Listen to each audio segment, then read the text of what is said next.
Assalamualaikum warahmatullahi wabarakatuh. How are you guys? I'm sure you are in good health. First of all, let's say many thanks to Allah Subhanahu wa Ta'ala who has given us change and health together in this place. Salawat and salam unforgettable sent to our Prophet Muhammad Sallallahu Alaihi Wasallam. Therefore, I would like to introduce myself. My name is Rahayu Adinda Sahra. You can call me Dinda. In this change, I will deliver my speech under the topic of how to get prepared to become English teacher in the future. In preparing become an English teacher in the future, we need to pay attention of the 5 criteria. There are, first is develop our English language skills. The second is prepare instructional and detailed teaching concept. The third is master the material that will be delivered. The fourth is plan an English teaching method.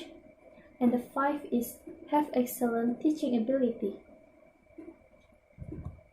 For the first material is develop our English language skills.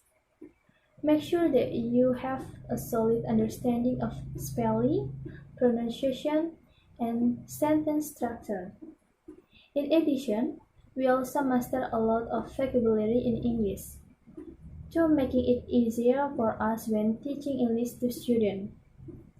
We also have to measure pronunciation in English correctly. So, it is necessary for us to use reference books and the internet as source of information about the rules of sentence structure, spelling, and pronunciation in English. There are many ways to develop our English language skills. The first is listening. It plays a very important part in learning any language. To improve your listening skills, you can listen music or you can listen in movies or the radio. Even if are not actually listening to it, your ears will be getting used to sound of the language. And the next, you can improve your skill in speaking. It is often the hardest of the 4 language skills, but as soon as you can speak a little English, there are lots of ways to improve quickly. For example, you can talk with your friends in English when you are not in classroom. And you can improve your skill in reading. If you develop strong reading skills, it will be very helpful to your future. You can read books in English and articles on the web. Try to start with easy books or comics that contain the image will help you understand even if you don't know all the words.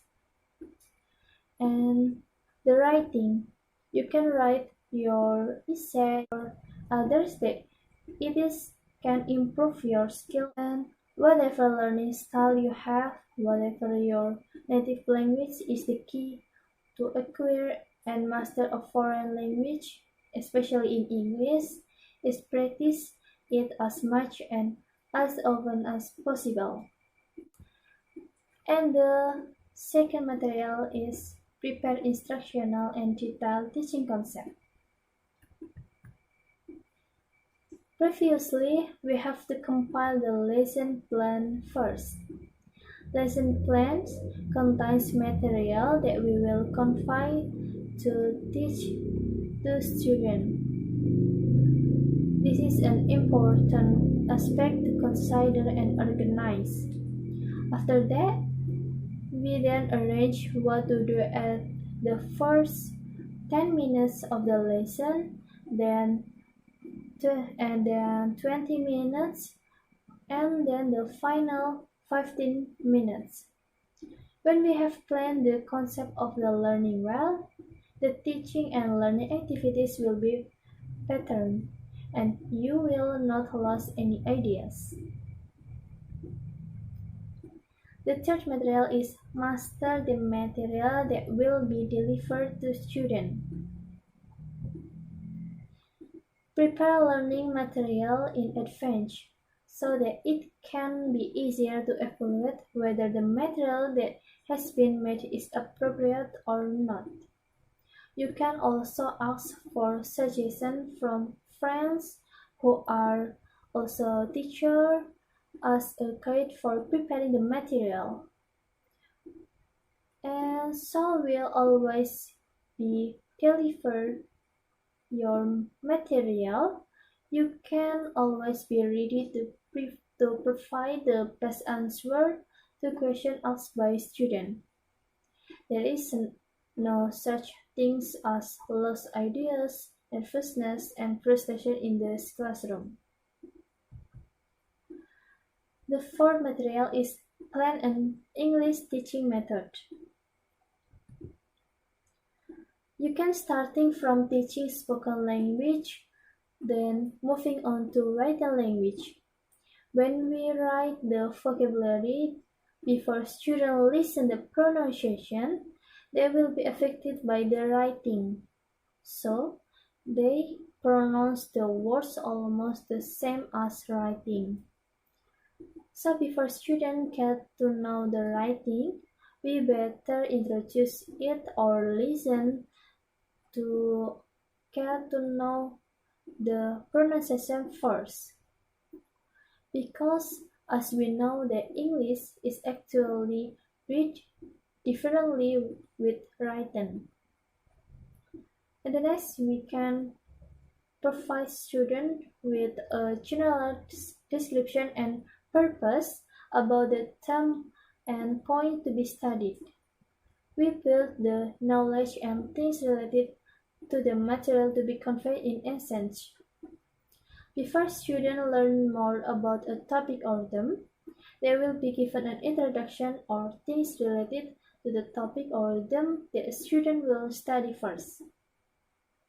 And whenever the students start bored in learning English, it is better for us to intersperse it with English singing.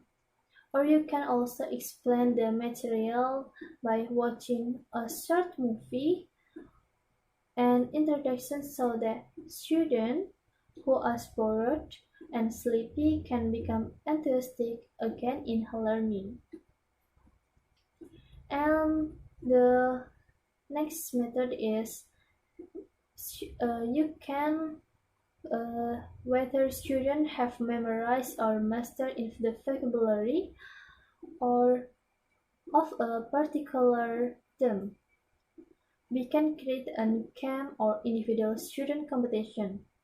So we will ask some questions to the student about the vocabulary of the term being studied. With this kind of method, the, the student will be challenged and try to answer the question quickly so that they are not overtaken by other students. The fifth material is have excellent teaching ability.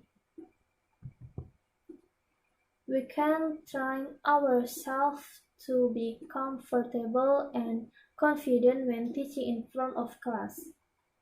This is an important point to convey the knowledge and lesson that we will convey to students.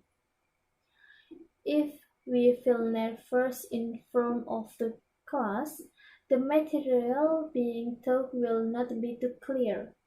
So we must be able to speak clearly and loudly.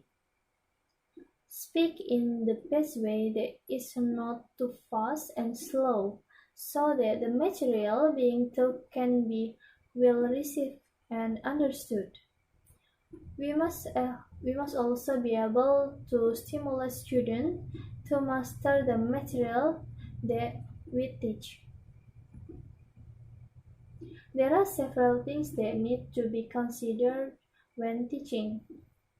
The first is we have to give example for each subject material.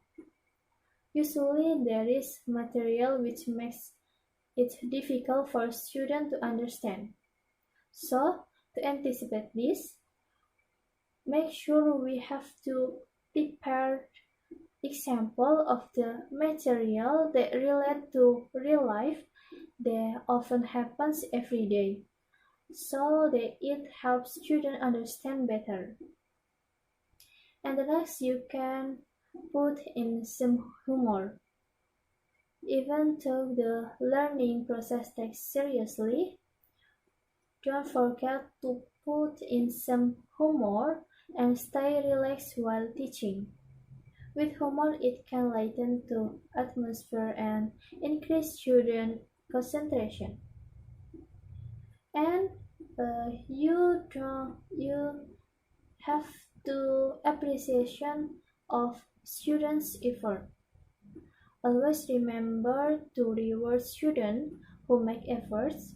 For example, for students who actively ask or try to answer questions. Don't ignore the right or wrong of the question or answer given. As long as students have dared to try, it is a positive thing. With this attitude, the aim is to encourage the other students to be proactive in class as well. And don't forget to always be friendly and smiling. With a smile, it can show ourselves to be friendly and fun teacher. This also shows that the teacher also enjoys teaching time with students. Okay, I think enough from me. That's all for time being. I hope you understand my speech. Ideally, what I have said is careful for us. I'm sorry if I had many mistakes. Thank you for your nice attention. See you next time and may Allah bless you eternally. Wassalamualaikum warahmatullahi wabarakatuh.